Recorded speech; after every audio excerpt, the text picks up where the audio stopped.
Oh, skin of the teeth. Good evening. Welcome to another edition of Thursday Night Live. Joining me tonight, we have the Mad Mistake, Terry, with us. How's your day been, Terry? Very tiring this week. I find I'm feeling absolutely shattered with all the heat and the hard graft I've been doing. So yeah, it's been difficult to get got a small run in, but still waiting for me tea. Right, okay. I'll accept the heat. I don't know about the hard graft though. We've been joined from down south. There in North London, we have Jacob with us back on the channel. Jacob, how's your day been? Yeah, it's been good, mate. It's been good working in the scorching hot southern heat. It's been good, mate, and also good to be back. It's been a while. Well, listen, don't brag about your scorching heat down there because we've got it up here, and we can use our hose pipes as well. So there you go. That's true. Joining us, hopefully, that he sounds all right now. Jack Shields is with us. Jack, how's your day been? It's been pretty good, yeah. I'm loving the weather, loving the heat. I'd happily have it like this all the time. So yeah, good day for me when it's hot, and looking forward to a big crack about the lads. Nice one. Did you go down last night? I didn't know. I would have, but with a trip to Sheffield next week, Sheffield United, I thought I'll give that one a miss because I sort of half preempted that it wouldn't be high on our list of priorities. So I think I dodged a bullet, really. I think so. Don't forget, of course, we are live, which means you can join us via the live chat if you want to have your say already on there. The Las Palmas Macam, who's always first up. Brian from I'm assuming, the East Coast of Canada. Tuning in. Hi to Brian. Thane is on there. Michael Bowers, our friend Michael, who will be popping up every now and again on the channel as a guest. Michael's in there. Mick Griffiths is there. Alan Robinson, Ethan SAFC, Nat is there, and some bloke called the Mad Mistake. Have you say, like we say, via the live chat, and joining the show if you've got anything to comment on. Right then, lads, we'll start with last night then. Carabao Cup, Sheffield Wednesday 2, Sunderland 0. Start with you, Jacob. Your overall thoughts? Disappointing the way how the evening turned out, Philly, but is it a disaster looking forward in terms of the team we had out and how we want to build on the negatives from what we saw last night?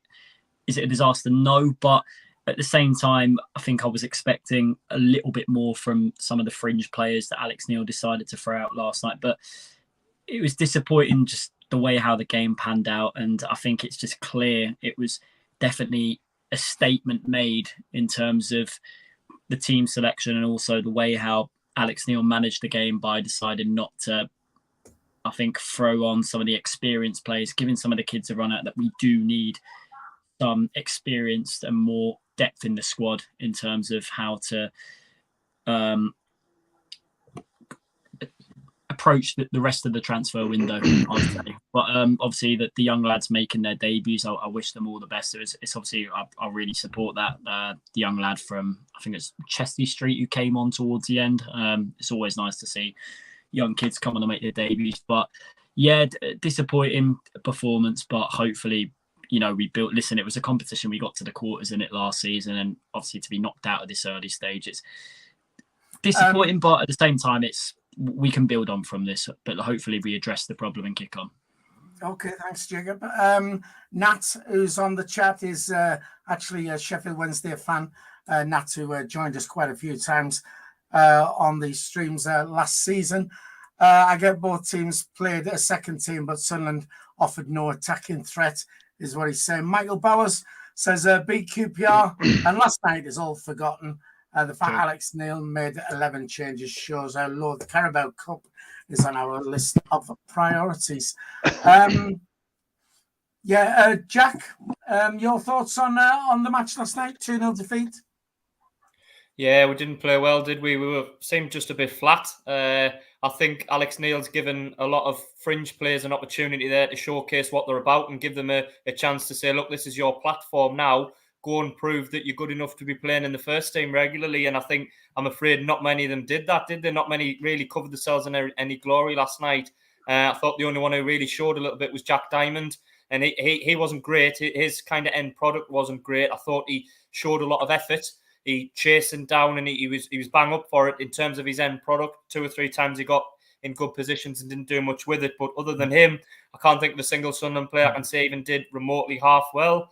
And I think it just reinforces that we need additions. Yeah. I mean, this is a long championship season. We've had a great start, and I don't mean to be someone who looks on the dark side of things, but I think it's very early days, and I think it just shows that our squad depth isn't up to much. Do you know what I mean? Because we've got a decent first starting 11, absolutely, but there's still key positions that we need to improve in. You know, you're looking and you're thinking that there's still at least 4 or 5 we can add to this squad to improve the strength and depth, because we are going to get injuries, we are going to get players losing form, suspensions and things like that. So it was a bit of a wake-up call. I wouldn't criticise Alex Neil too much, because obviously everybody knows the Carabao Cup isn't high on our list of priorities, and I think he will get let off if Sunderland play well and win on Saturday. Do you know what I mean? If we win, as Michael's touched on, if we win 2-0, it looks like he's done the right thing. Do you know what I mean? But the downside is if we don't win and we don't play well, it probably means he'll come under a little bit more criticism, because it looks like, you know, we played 2 bad performances with, you know, a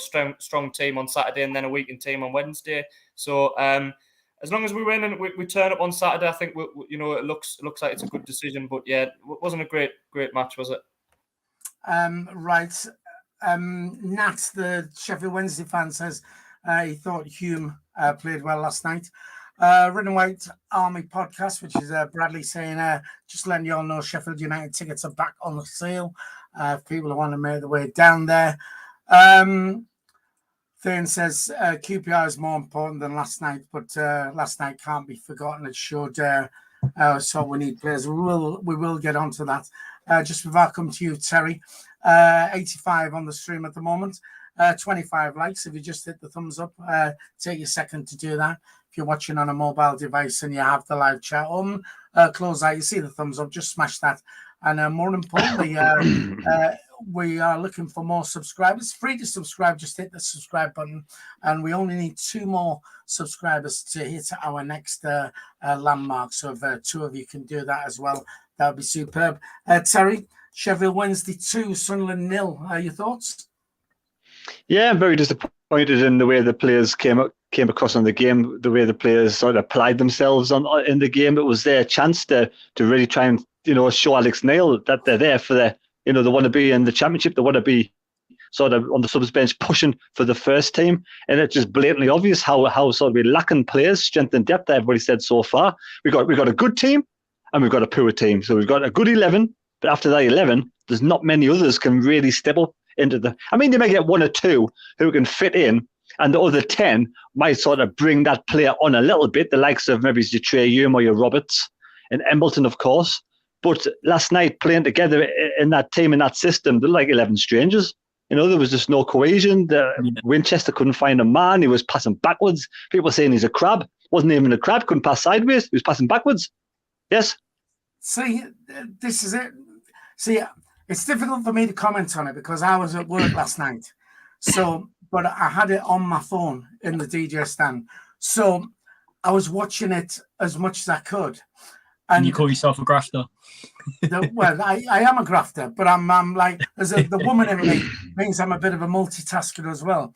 So, okay. Yeah. And when I saw the feedback on social media about it being shocking, because when I watched it, I didn't think we were that bad.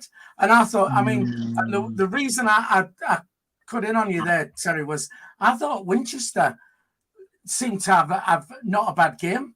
Now, it's difficult because I didn't watch it the full 90, but the bits I was seeing, and like I said, some of the players I thought, you know, not bad at all. I thought Roberts looked all right, you know, and again, Jack Diamond. But I was only seeing a bit. Hume as well was another one, but I didn't watch the full 90. So, and you know, I had no commentary on and stuff like that. The first goal we let in was a combination of Winchester, poor pass. He passed the ball backwards straight to a Sheffield player.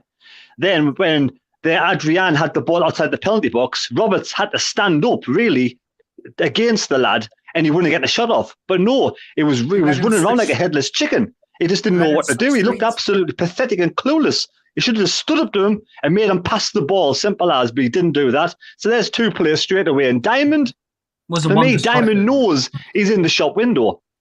Diamond knows he's going on loan. Excuse me. So Diamond knew he had to put in kind of like 100% to sort of to put out there to go to League One next season. Now, he's not a striker, he's more of a winger, so he's in the wrong position, and he did try his best, but again, he hasn't got the quality to be a striker, and he wasn't getting the service. The lad didn't really get much service, to be honest. So you can sort of forgive Diamond a little bit, but Winchester give the ball away 2 or 3 times. He passed the ball sideways and backwards straight to Sheffield players a couple of times. So if he's not up for the task, simply, and we know he's not really a centre back anyway. And Roberts was ball greedy. There was once or twice he was just running with the ball constantly until he lost the ball. He had players around him. I think he had no faith in the players whatsoever, so he tried to do everything himself, where if he was playing in the A team, he would pass the ball more. So yesterday he didn't. And we had Matete and Luke O'Nien now. It's obvious those 2 are not going to be championship players. I'm sorry, as much as I like Luke O'Nien to bits, he looked lost. He was slow, lethargic. There was a snail's pace. Matete again was the same. He gave the ball away too many times. Everton's passing was atrocious last night. Once or twice, those long balls down the line, it was going short of play. And he kept on passing the ball away. There was one moment in the match where Luke O'Nien had a great opportunity to find a pass to get one-on-one through almost with the keeper. He just gave the ball straight away. Then their player gave it straight to Embleton. Embleton gave the ball straight away again. It was just awful to watch. I'll bring in just now, Jacob, just very quickly back on the chat. Chris Scott says, being deliberately controversial, we were awful. No, what I'm saying is, I have said I didn't watch the match, the full 90 through constantly. I was at work and I was sort of dipping in and out of it. And I'm just saying, to me, it didn't look as bad as what it was. Now, if I watched the full 90, then I suppose I could comment properly on it. So I sort of have said that I'm not being deliberately controversial. I'm just giving my side of it. Jacob, you was running in there. Where I stand on Luke O'Nien right now, I think there's no doubt, he's got so much passion and commitment towards our football club. However, we've done the same mistake with certain players like Luke O'Nien over the years, where we put passion and commitment over the fact that have you got enough quality to really compete in the division we're in? That's the main problem. We can't be sucked into the trap of commitment and passion at the same time. We have to come to a reality check with Luke O'Nien. Listen, I'm starting to agree. Is he good enough to play in a central midfield position in championship games over a consistent period of time this season? I don't think so. Not for me. For me, I think he's too rash. He gets sucked into the opposition's game plan too much. He commits nasty fouls. There'll be times where his game plan will be taken out the window in the first few minutes because he's already on a yellow card. He can't commit another decent challenge like he wants to do. I think if you're going to involve Luke O'Nien in this squad in any way, shape or form this season, you've got to play him as a centre-half. And to be honest, he's not bad in that area of the pitch at all. He's good in the air. He has got physicality about him. But in the middle of the park, that's the key player we need towards the end of this transfer window, is someone who can sit in front of the back three that Alex Neil likes to play and win those second balls, because Corey Evans' legs are slowly starting to go. He can't commit for 90 minutes, and Luke O'Nien, the game plan goes when he's already on a yellow. Right. Okay. I'll bring you in just now, Terry, and then when we've done that, I want to chuck something else at you, and we'll bring Jack in on that then. Just very quickly on the chat, Chris Scott says he agrees with Bowers. Win against QPR, all is forgotten. Yeah, I've got to agree with that as well. Terry, you was wanting in? Yeah, first of all, we can't forget, so all is not forgotten. We cannot forget the fact that we've got a weak squad. Alex Neil put those 11 players out yesterday to make sure the 11 players that played in the first 2 games are going to be fit enough and up for the task against QPR, because every match is 100 mile an hour. You've got to give it 100% in every game in the championship because there's fine margins. So I completely agree with Alex Neil doing what he did last night. And he's also proven a point that we're so weak. That's it. That's 11 players we've got. And after that, we are really feeding on scraps. So we do need strength and depth. Luke O'Nien, for me now, is not going to be a championship player. I mean, we need to stop playing players in wrong positions. Luke O'Nien at centre-back? No. We need to buy centre-back, simple as. I thought Alessi for his first game, last night was poor as well. I thought it looked completely all at sea. I thought Bailey Wright looked poor. I thought Bass in goal gave away the second goal. I thought it was his fault, second goal. I thought he didn't really sort of stamp any claim at all to take Patterson's goalkeeper number one position. I thought the whole team last night, for me, was just not up for the match at all, and none of them didn't serve any justice. Right, I'll come to you just now, Jack. Michael's saying, Terry never said that, though. He meant the Sheffield Wednesday game is forgotten. I know what he means. I know what he means there, but I mean, we shouldn't forget the fact that we've got so many players that are just not good enough for the championship. Right. Okay. I'll come to you, Jack, and then I want to throw a question to you all anyway. Go on, Jack. Yeah, I was just going to say maybe a strange way to look at it, but maybe Alex Neil's turned that team out, would send a message upstairs to say, look, I need some players. Yeah, this is our second string 11. Maybe that was a message. I mean, I'm not saying he deliberately went out to lose the game, because obviously they told them to show for it, but maybe he half knew, putting that team out, what was coming, and the performance wasn't going to be great, and that's a message upstairs to the directors or whoever it is funding KLD or whatever, to say, look, this is the lack of squad depth that we've got. We've got 3 weeks left in this window. Do you see what I mean now? I need sort of 5, 6, 7, however many. Just to touch on what the lads have already said briefly as well, I completely agree. I think we've got certain players that were barely League One level. Jamie Tate, is basically Luke O'Nien the second, really, isn't he, in terms of the way that he plays? He'll run around. He's a bit of a headless chicken in the middle, but doesn't have much discipline. No good on the ball. Doesn't really have much use other than his energy. And I think, when you put them two in the middle, you're asking for trouble. So Luke O'Nien's barely a squad player. I thought he was only a squad player in League One. Now we've gone up a level. It just showed last night how off it he is, really, in my opinion. Very good point, actually, Jack. As Alex Neil done it to send a message upstairs. I know you both want to. I just want to quickly chuck this at you. Is it not a knee-jerk reaction that we've got 11 good players and the rest are rubbish? Could it not just be the fact that they had a bad game last night? We can put the first team out and they can be absolutely dreadful. Is Roberts actually that bad? Roberts is not a bad player. We know Roberts is not a bad player. Embleton's not a bad player. It's all so. Is it not just that they've had a bad game and so now we're saying these are not good enough? Terry? No, I'm not saying they're rubbish. I'm saying the likes of Roberts could squeeze into the team if we need him. The likes of Bailey Wright could probably fill in the team if we need him. If Gooch gets injured, Trey Hume, for me, it's been good all pre-season. And I didn't think it was that bad last night. He just didn't cover himself in any glory like nobody did. I thought they all underperformed. We just got a bunch of players, really, that are squad players and probably at best in League One. The likes of Majia Mateti needs to go out on loan. The likes of Sohona needs to go out on loan.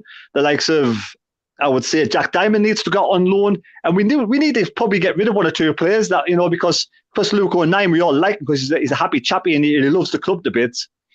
Doesn't mean he's going to make it as a championship player.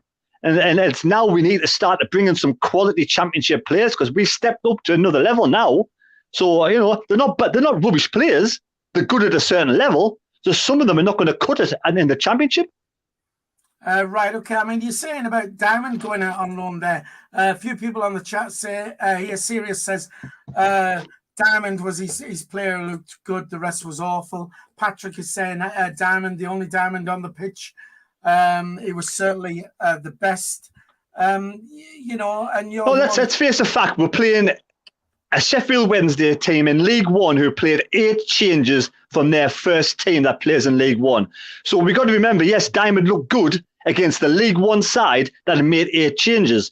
Now it's time for Diamond to go on loan to a League One side to see what he does in League One for a first team. For me, Diamond's not going to make it in the Championship just yet.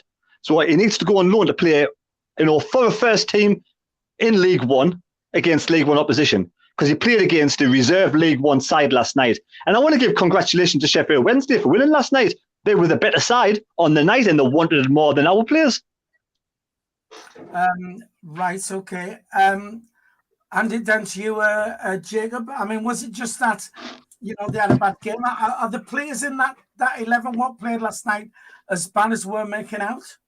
I wouldn't say they're bad, but I think it's like what going back to the point what Jack mentioned, you do question whether Neil put that team out to make a statement to the board to say they are decent enough players. They have got commitment, to the football club, but at the same time, have they got enough quality to compete in the Championship? And I think the answer is clearly no by what we've seen last night. But at the same time, I'm not giving up on certain individuals in the squad that play like for example, like what Terry said, I want the likes of Shona to get a loan spell.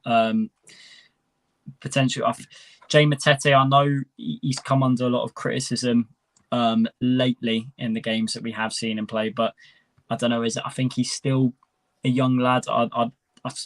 He's the sort of player I'm not giving up on just yet. But at the same time, we do need to address the issue, because in terms of having because we are going to have situations where we need to resort to plan B in games, particularly at this level, and the strength in depth is simply not there. But the saving grace is the players that Alex Neil and Christian Speakman wants potentially could not be available at this moment and could be available, say if it's like a loan spell later on in the window towards the end. That could be the main saving grace. Right. I'll bring you in just now, Terry. Just very quickly, Wayne, who does our weekly roundup on the channel, is on the chat there, says, will we get the quality will we need, though, with the transfer model we are using? He doesn't think we will. We need experienced Championship players. Terry, go on, you was one in there. Yeah, the model to get young players into the under-23 is fair enough, but we need quality in the first team. This is probably the reason why, and I was wondering, after the Coventry game and after the Bristol City game, why we only made 2 substitutions. It's because the strength and depth is not good enough. That's why the likes of Coventry made 5.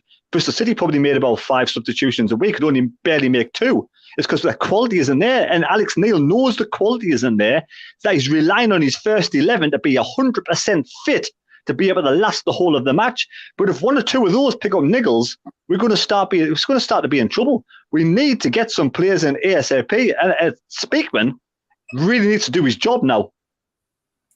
Right, Michael Bowers on the chat says, Wright and Roberts are more than good enough for the Championship. Elmonton deserves a crack. Elise and Bass, it's far too early to judge. The rest probably not. Jack, did they not just have an off day? I mean, are all those players just not good enough? No, I think there's 2 or 3 of those you would say would regularly playing for us in the first team this season. You can't just kind of cast off and write off the lot of them. I think Patrick Roberts is good enough to be playing for us regularly in the Championship. He maybe had a bit of an off night. Elliot Embleton was very, very poor. I don't think he gets in my first team 11, but he's going to feature. Like he's touched on squad players, perhaps Bailey Wright. Bailey Wright would be a decent squad option at centre-half. So there are going to be players that are in that team last night that are still going to be playing for us.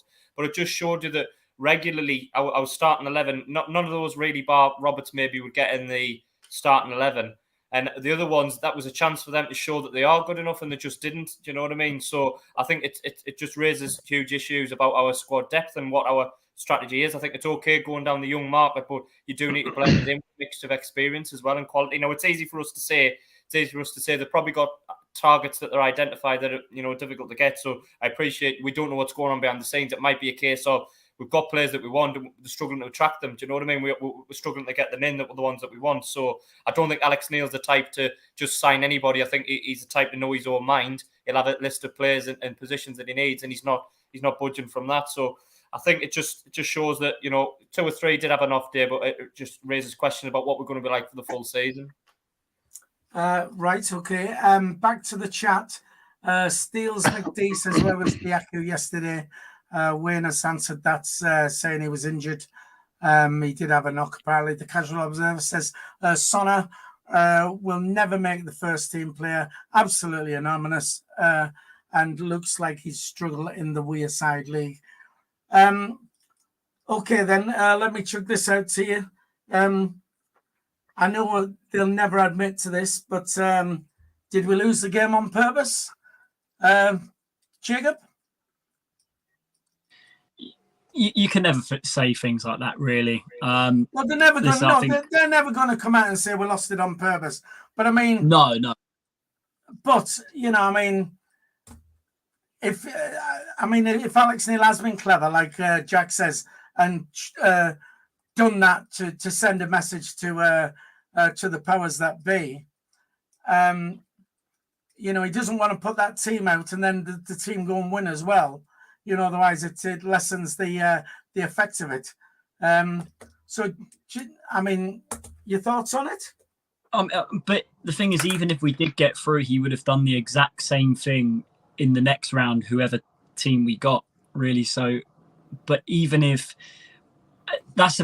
we did, on the flip side, if we did have strength and depth in the squad, I still think Alex Neil would have put that side out last year, because I think his priority this season is the league, and that's what he's different to Lee Johnson. Obviously, he got the balance right in terms of things, but I think it came back to bite him later on the season, because a lot of the players that were consistently starting were burnt out halfway through the season. That was the start of his downfall. But I think Alex Neil, he manages players, I would say, a lot better and gets the balance right. And I think he clearly knows what is his main squad of players he wants for a championship game compared to a Carabao. Right, okay. Back on the chat, we are RWE says championship is key. Chubby Rain says bring back Rodwell. Over to you, Jack. Did we lose it on purpose, do you think? No, I don't think players go out and deliberately try and lose the game, but I just think there was a bit of a lack of intensity, shall we say. I don't think the players were... and it's difficult to recreate that, do you know what I mean? We played 2 league games, and I think the whole atmosphere was a bit flat in the ground yesterday. I think our fans weren't, there wasn't much, which I'm not blaming the fans. I'm not blaming the and saying that footballers should need that, but I just think there is a bit of a mentality shift when there's cup games, and you can like it or lump it, but I think it is there, do you know what I mean? The mentality for players going towards a cup game isn't the same as the league game. So I don't think they deliberately... They will have gone out to try, but put it this way, when that goal goes in from the top corner from the first goal for Sheffield Wednesday, I don't think we'll be grafting, and putting our bodies on the line to potentially get injuries and things to get back in the game. And Alex Neil's probably told them that, you know what I mean? Probably said, you know what I mean? This is a chance for you to showcase it, but, we don't want extra time. We don't want to be picking up any injuries on a thin squad already. So I don't think they deliberately tried, but I just think it's a whole mentality that league is our priority, and that's the bread and butter, and that's the way it is. Right, okay. Up to you, Terry, to lose the game on No, purpose. the simple fact was you put 11 players together that don't really play together that often, and there was no cohesion. Simple as that. There was no sort of... The shape wasn't good. The style wasn't good. And I've watched every single second and minute of the pre-season. And this was a similar team like the Bradford. We got beat 2-0. The Hartlepool, we drew 1-1. And it's the same sort of team. They're just not good enough, simple as a team collectiveness together. They're just not... They don't work good enough together. They obviously don't sort of play football together as a team, as that kind of basic team together. Nobody goes out to lose a game of football. They just didn't want it as much as Sheffield. And the simple fact was they just weren't good enough. That's it. That's what it comes down to. They just weren't good enough. Alex Neil rested the whole 11 players that he will play on Saturday, did not want to risk them. And there was no way he was going to do what Lee Johnson did and play, a majority of the team all the way through the season and burn them out, just in case Speakman and them don't get the players in what Alex Neil wants. Simple as. They just weren't good enough. Yeah. Chubby Rain says cup games are playing for the second team. Are playing second team and winning trophies. Chris Scott says Embo is Pritchard's backup. Chris Day says Alex Neil was furious. Didn't throw the game on purpose. It was the players. Fair enough. Was there one who would you say is the shining light in the team then for us? If you had to pick a man of a match for Sunderland last night, who would be the one for you? Jack? Well, I thought the only one who put himself about a little bit was Jack Diamond. I thought like I say, when he got in good positions with the ball, he didn't do anything great technically. I thought he got 2 or 3 opportunities to put a decent ball in or end product. whether it was a final shot or a final pass or whatever, which wasn't great. But he did seem to put himself about a little bit. He got a nasty bang in the face as well, which I know Sunderland supporters like. Anyone that gets stuck in and gets that sort of injury, war wound, if you like. So he put himself about a little bit. I would say if you had to give it to somebody, it would be him. But even he wasn't great. We just had, as Terry touched on, it was an uncohesive team, weakened team, and too many players. Had a 4 or 5 out of 10 last night, and that's what it boils down to. But I would say Diamond was the only one who really showed, but even he wasn't great. Right, on the chat, McKaylian Allen, who I believe is Trinidad Mackham, says Diamond and Hume. Wayne says Jack Diamond, head and shoulders, the only one who grafted. Mag debates on there. Bangor's another derby. I'm surprised he's still wanting derbies. The records. Why is he watching a Sunderland stream though? Do you know what I mean? Like, there's nothing here for you, mate. I think he probably comes in peace. Who knows? Terry, was anybody stood out for you? Can I have a little bit of glory from last night? Yeah, like the lad said. I mean, I think Diamond did actually try. It's just not his position, because he seemed to move over to the left-hand side wing once or twice when he's supposed to be in the centre. He did actually try. I think there's a player there somewhere in Trey Hume. But after watching last night, I'm kind of thinking now we should really go out and get a recognised right back and maybe put Trey Hume out on loan in League One for a season and see how he fares in League One, and to see whether he's going to be up to scratch in the Championship. I do think we do need a recognised right back, because I think that's where we're lacking at this moment in time. I think I say Patrick Roberts will figure it in the team. I think Embleton can't be as bad as that again. He was atrocious last night, and I think he's more of an impact player coming off the bench with like 20 minutes to go, something like that. Bailey Wright again, he couldn't be that bad again. I think he's sort of a player. We need a backup sort of centre back, but the rest of them, the jury's out. So overall, probably man of the match. It's hard to give someone man of the match. I'll give it to Jack Diamond. Right, okay. Back to the chat. Mag Debates has come back on, says he likes all the North East clubs. He's not a hater, so there you go. Danny, Jacob, did anybody come out of it with a little bit of respect, if you like? Yeah, I mean, there's some players that can hold their heads up high, saying they did try their best, but at the same time, it just wasn't enough. But I agree with what Jack and Terry said. If I had to give my man of the match, I would say Jack Diamond. Obviously, got stuck in. He missed that chance in the first half where it fell to him, but he's not a striker at the end of the day. His main position is out wide, but he can hold his head up high for the effort he put in. But it looks like from what's the rumours been knocking about, he will be sent out on loan again. But then again, how many loans is the guy going to have until we say, right, are you really good enough going forward for the future in terms of what we want to build? Try Hume. Last night, I think he got himself into good areas. He showed a lot of pace, but at the same time, his final ball when he did that overlapping run wasn't good enough, in my opinion. And I think Terry, what he said there, a loan spell could really benefit him back down in League One again. Right. Michael Bowers says Diamond, Hume and Matete need to go out on loan to League One clubs, Hume and Matete in particular. Patrick says we need a decent striker first, and then, yes, Diamond goes out on loan. And Nat, the Sheffield Wednesday fan, was saying Hume for his man of the match for the Sunderland team. Just very quickly, we've got 51 likes. If you can just hit that thumbs up. We do like to try and hit 100 if we can on a Thursday night. So just smash that thumbs up. It'll take you a second to do that. And more importantly, if you're watching and you haven't yet subscribed to the channel, it's free to subscribe. Just hit that subscribe button. We just need 2 people to do that to hit our next landmark. Okay, then we saw what happened. Well, you 3 saw what happened last night in full. The message has been thrown out to up above by Alex Neil. So where do we need to strengthen then? Where are the important places you think we need to add to? Jack?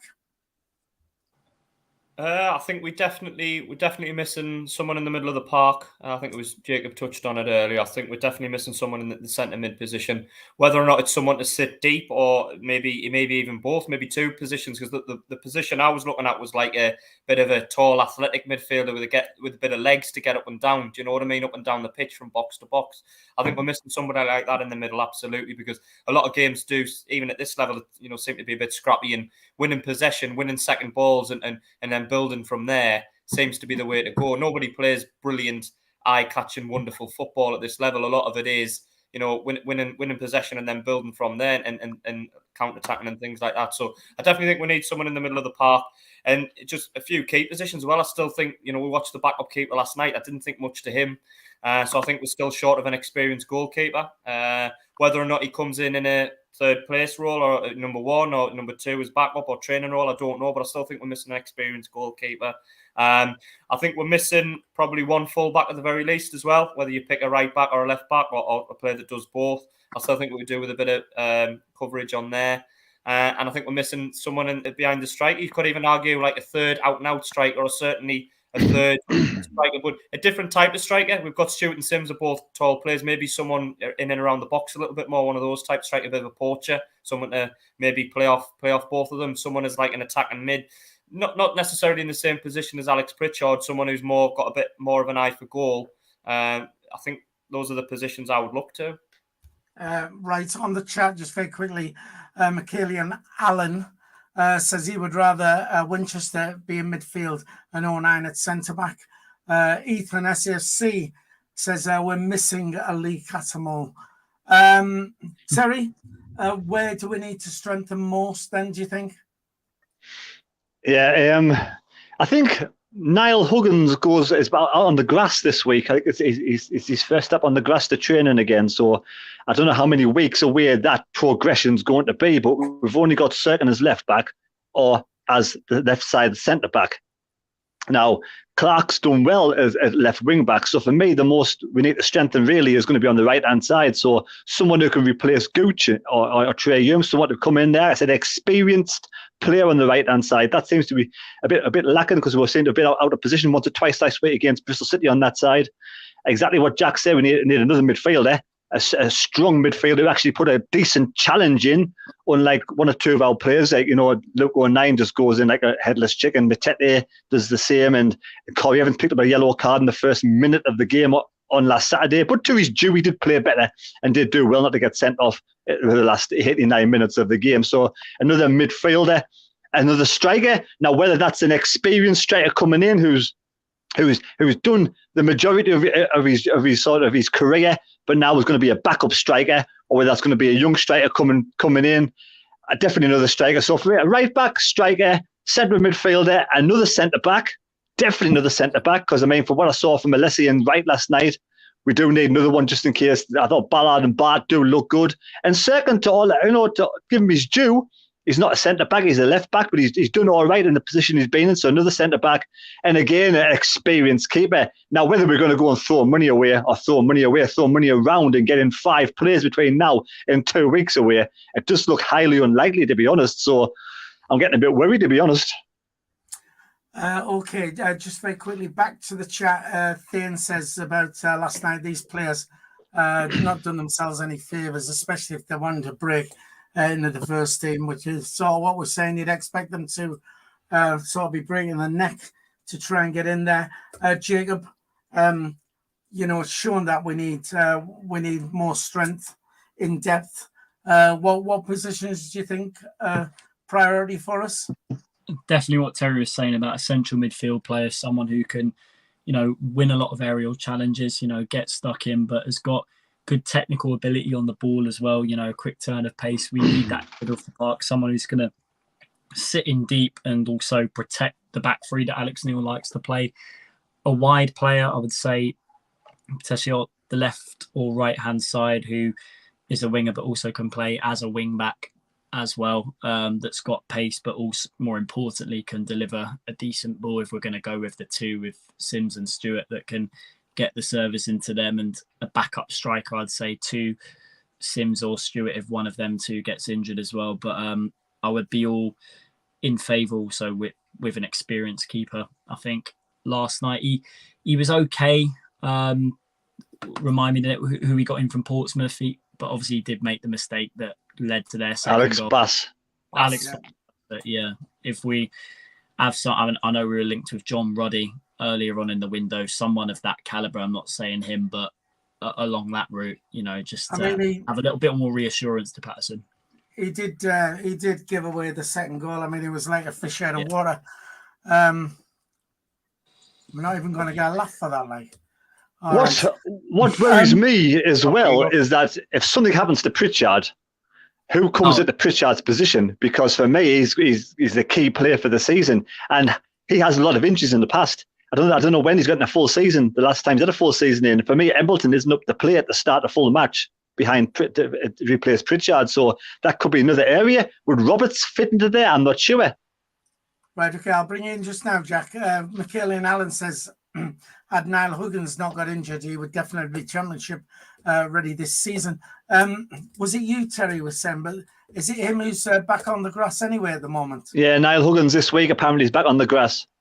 So, right, and that's not meaning he's back on the grass. He's actually training again. Sorry, yeah, Jack. Jack, you was on then.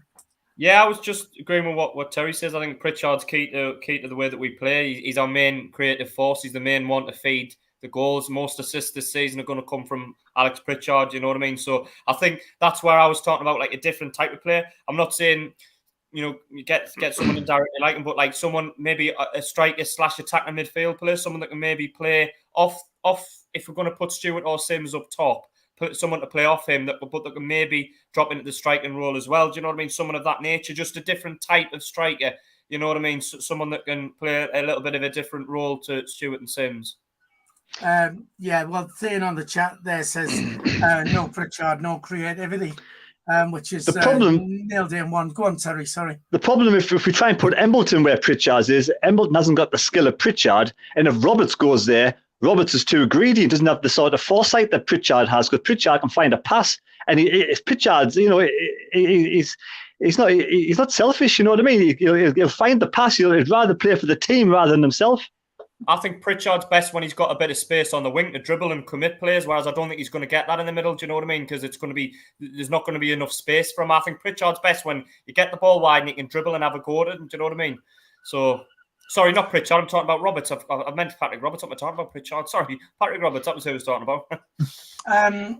Ian Curry on the chat says, Pritchard gets injured when knackered because Embo was awful last night. I don't think, Embleton might have had a bad game last night, but he can when he performs, I think he deserves a go in the championship. Really, I do think Philly, that even last season, I thought Embleton was better coming off the bench than he was starting a game of football for the majority of the season. So I think even in the championship, it's going to be the same sort of running theme for me. Right. Okay. 73 likes at the moment, so if we can get a few more of you, just hit that thumbs up. We're trying to get to 100 if we can, and don't forget to hit the subscribe button. Free to subscribe if you're not already subscribed to the channel. This week, then, Nathan Broadhead signed for Wigan. Your thoughts on that, then? Start with you, Jacob. Obviously disappointed that he didn't come back fully, but at the same time, let's look at it on a more deeper picture. We've got a decent replacement in Ellis Sims from the same club, Everton. And listen, any player who bags a brace on his debut, you've got to be proud of that. And I think there's different comments about how the deal, ended. I know he's been offered a new contract at Everton this week, but he goes back out to Wigan on loan. I think we do need players at this football club who even... The fact that we've got obviously Ross Stewart up there and obviously Ellis Sims as well, we do need players who are going to be fully committed to the fact where they're not going to be playing necessarily every game, but if they lose their spot in the side, they'll be willing to fight for their place, to win their place in the side back. And it takes the right sort of mentality to do that. And clearly, I think Alex Neil believes that Nathan Broadhead hasn't got that if he's not going to be the main striker. Well, Obviously, sorry, Jacob, if I can just chuck a question at you. I believe he's signed for Wigan because it was going to be on. He wants to play. Do you think if Ellis Sims hadn't scored a brace on his debut, that he could have possibly signed for us? Well, I think it was more or less settled, to be honest, before the weekend. I think once Sims came in, I sort of had an inkling that Broadhead wasn't going to be following him, down the motorway.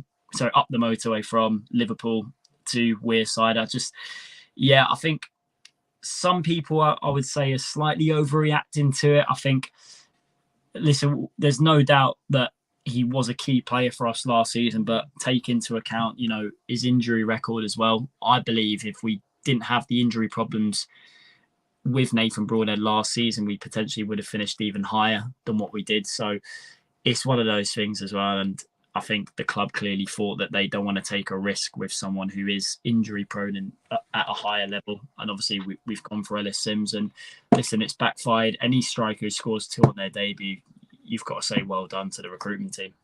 Right. Wayne, as part of our channel, says Broadhead signed a new deal today at Everton. I don't know. I've not seen a lot of that, so I don't know how true that is. Terry, your thoughts on Nathan Broadhead signing for Wigan?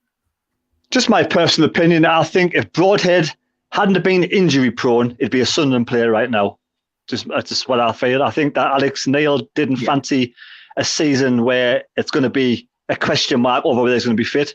And obviously Sims has got a better record of staying injury-free than Broadhead, so he's gone for what I think is the better option for the full season rather just part season. So I think, to be honest, I'm happy with what Broadhead's done. I'm happy with what Sims has done, and I wish Broadhead all the best. So are you saying, Terry, that it was our decision that he didn't sign for us more than? Yeah, I think in the early part of the pre-season, I think that the sort of hierarchy wanted Broadhead to come, but Alex Neil was against it. Alex Neil had his doubts because of his injury record, and obviously Alex Neil wants a striker to come in that he's going to play week in, week out, and not have to chop and change the system because he hasn't got 2 strikers fit. That's a fair comment.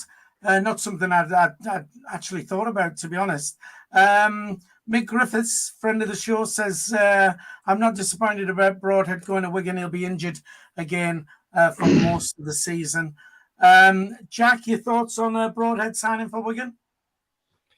Yeah, I think his fitness is a worry. I mean, when he was fit and playing well, I think he was 1 in 2 towards the end of last season, which is a pretty good record. But you've got that doubt, and you've also got the doubts of how we would line up in the Championship. Do you know what I mean? We haven't seen him at Championship level, and there was that question mark. We judged him last season on his goal scoring record. Really good at League One level, but as Terry's touched on, it's probably the fitness with him. Alex Neil, the fitness is the main issue why we wouldn't take him. But Alex Neil might have had doubts on him. He might have thought not ready for the Championship. I don't think you're up for it. He might have looked at it and thought Sims is the better option. I mean, in terms of the type of player that I mentioned before, the position that I was looking for, Broadhead, to be honest, would have fitted ideally into the type of role that I think we need. But you move on. I think sometimes our fans get clingy to a player, don't they? We particularly loan players come and do well, and we really want to force it over the line, and we're really, I wouldn't say begging them to come, but we're pleading with them, can we get them in? And I think sometimes you just need to face the facts. Manager doesn't fancy it and look elsewhere. I think this kind of lingering on and holding on to a player that's gone, I think we just need to move on. He hasn't come, get over it, you know what I mean? And look elsewhere and look for other options. Right, okay, Jack. Steels McD is saying that he reckons Broadhead's bald, it's scared of competition, and then saying that he thinks once he saw Sims bag the 2, he then decided to sign for Wigan. But as we know, Terry's got a good little sauce going at the moment. So it could be that that it was Alex Neil who didn't fancy him. And like we say, Steels might be right. But we'll never know. I suppose we'll never know. Yeah. I mean, good luck to Nathan Broadhead. He did an excellent job for us last season. So long as when we're playing Wigan, he doesn't turn it on. But good luck to him going down to Wigan. Right then, so Saturday's game, as Michael Bowers has said earlier, win Saturday against QPR. All this midweek thing will be forgotten. We'll be flying high up in the sky. Do you think he's going to name the same team that beat Bristol City, Jack? Yeah, I think it'll pretty much be reverted back to that, isn't it? I mean, there's no one played in yesterday midweek that you would really give a position to. Possibly Patrick Roberts, but I think it'll be pretty much if not the same team, then a very, very similar team. I know Terry likes to get his whiteboard up, so that'll probably be coming in the next few minutes. But I think I wouldn't make too many changes. I think I was surprised that it was starting 2 up front, but it worked ideally. You know what I mean? Stewart and Sims worked perfectly together, the way that they dovetailed and made chances for each other and dragged defenders out of position. So I think at home, with a home crowd behind us, if we start on the front foot, I don't think there's many championship defences or fancy playing against those 2 up front. I think there'll be a right handful. If I can get Pritchard dropping in and threading balls through. Mm-hmm. So yeah, in terms of the personnel, I wouldn't be making too many changes. I would try and revert as close back to the Bristol City starting 11 as possible, and use that formation of playing 2 up front as well. Do you agree with that, Jack? I think so. I mean, I was when we got Sims in, I was thinking when I first watched him, I thought, is he too similar to Ross Stewart? Do you know what I mean? Are they going to be fighting for the same shirt? But the way that they both played, they actually dovetailed quite well. I thought the link up was very, very, very, very good. I thought they were winning balls for each other and knocking it down. They were chasing in behind and dragging defenders out of position, which obviously helps the other because there's space in behind, which is crucial for the other striker and also the likes of Pritchard to get on the ball in the middle and thread those balls through, as we saw with Sims' second. You know, Pritchard got the ball and he threaded a lovely ball through because Sims had made that run in behind, you know what I mean? So playing 2 up front allows you to do that. So, yeah, I'd go 2 up front, particularly at home as well, because our fans, you know, are going to be bang up for it. And if we can get an early goal, I think we'll make it a tough time for the opposition. Yeah, on to you, Jacob. Same team as Bristol City, would you say, and stick with the same formation of the 2 up front? Yeah, I'd say so. Looking at it, just in terms of how we set up on my computer screen from last week, it's working out well. My main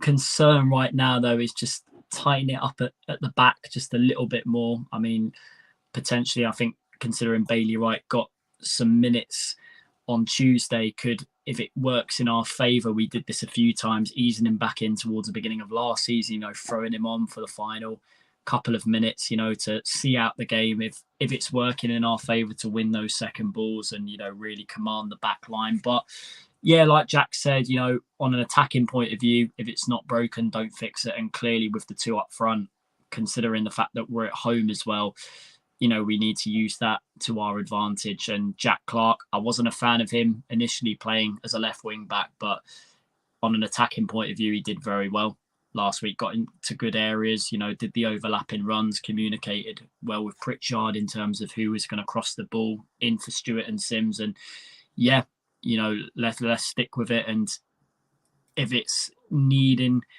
tightening up a little bit more, Bailey Wright, I would say, coming on, you know, commanding the back line is the right way. Right, okay. Just very quickly before I come to you, Terry, someone is saying, Telly, can Sims not be recalled before the end of the season? He is on a season-long loan. I don't know what the ins and outs of that are. I think, is it not the same that with most loan signings, that if they ended up short with injuries and stuff like that, you can recall as I'm not sure. I don't know. One of you might want to jump on that. Also, Mike Ellis is saying, what do you think the attendance will be on Saturday? Patrick's saying 38,000. If it is 38,000, that's pretty much the bottom bowl, more or less full. So that would be that'd be pretty good. We're going to go to Terry. Obviously, we're talking about the team here, about playing the same team as Bristol City. As we know, Terry has his whiteboard, and he's going to name his team anyway, and see what Terry thinks for Saturday. Terry, your mic's muted, by the way, but don't worry about that. If we didn't have a midweek match, I'd be thinking, what's Alex Neil going to do? Because he does chop and change his team a little bit week in, week out. But because we played those 11 players last night, there's actually nobody at all who can come into the side. He's not going to play someone on a Wednesday night and a Saturday unless one of the original 11 gets injured, touch with the won't. So obviously, there's going to be no change. Now, can he change the system slightly? Can he go to a 4-2-3-1 with the same team? Hopefully he won't. Hopefully he'll keep it exactly the same as it is now with the two up front. I think this is going to be one of those things, one of those times when Alex Neil won't tinker or change a thing. He'll give it a go again, see how it works. We were more heavy on the left side of the pitch last week than the right side, and the right side for me was a bit weak with Gooch. So I'm hoping that he's worked on that a little bit to make sure we don't let a goal into the weekend. So I'm hoping we're going to keep the defence a bit stronger this weekend, and obviously another 90 minutes behind them. They're going to be a lot fitter, and they're going to be working on the shape a bit better between last week and this week. So I'm hoping we're going to keep a clean sheet. So there we go, exactly the same as the last week, and I'm going to go for a 2-0 win. Right, okay, so we've got your so exactly the same, and a 2-0 win is Terry's prediction there. Right, okay. Well, while we've done the Terry's prediction, we might as well pass that round to everyone as well. So, Jacob, your prediction for Sunderland versus QPR? Tough one. You know what? I was going to say draw initially, but you know what? I'm confident with our attacking threat. I'll say 3-2. 3-2 to the lads. 3-2. Same as last week, man. Wow, high scoring game. Jack, your predictions? I think it'll be tight. I think it'll be very, very tight. I don't think we're quite up to keeping a clean sheet yet, which is something we're going to need to improve on. I mean, you're looking at the first 3 games of conceding in every game, haven't we? So I don't think we're keep a clean sheet. I do think that playing the two up front gives us a threat, and I think we are capable to outscore most teams in this league. Well, certainly some teams in this league. So I'm going to go 2-1 to Sunderland. I think we wouldn't surprise if we concede first, but I think we'll pull it round. I'm going to say 2-1 Sunderland. Okay then. 2-1. Jack's saying. Ian Curry on the chat says, Terry, I want to have your babies. Fine, whatever. Hey, Colin. Well, I'm going to go. I'm confident we'll get a win, especially playing the two up front. And I'm going to go 3-1 to Sunderland, just for a change. Your classic result there. Well, I mean, it's got to come in at some point.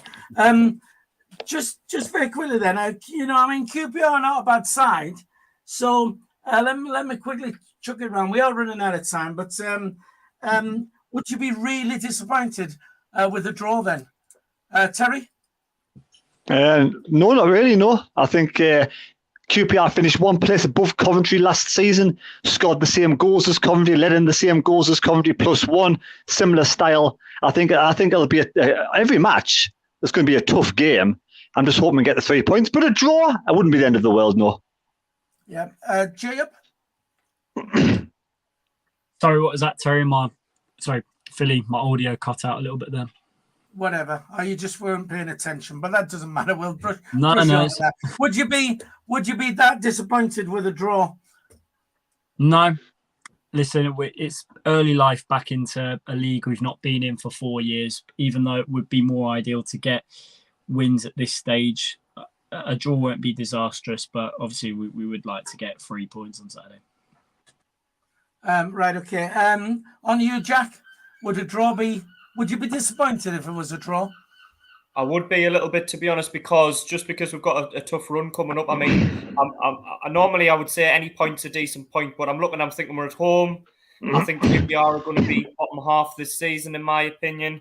And we've got Stoke, Sheffield United, Norwich coming up. Norwich are going to be up there. Borough away, that's a tough one. So if if we're not getting a win on Saturday, I can't see many more coming in the next 3 or 4 weeks. So I really think we should be targeting a win. So I wouldn't be absolutely gutted, but I would be a little bit disappointed if we only come out with a draw. Yeah, I think we should be really going gung-ho to get the 3 points.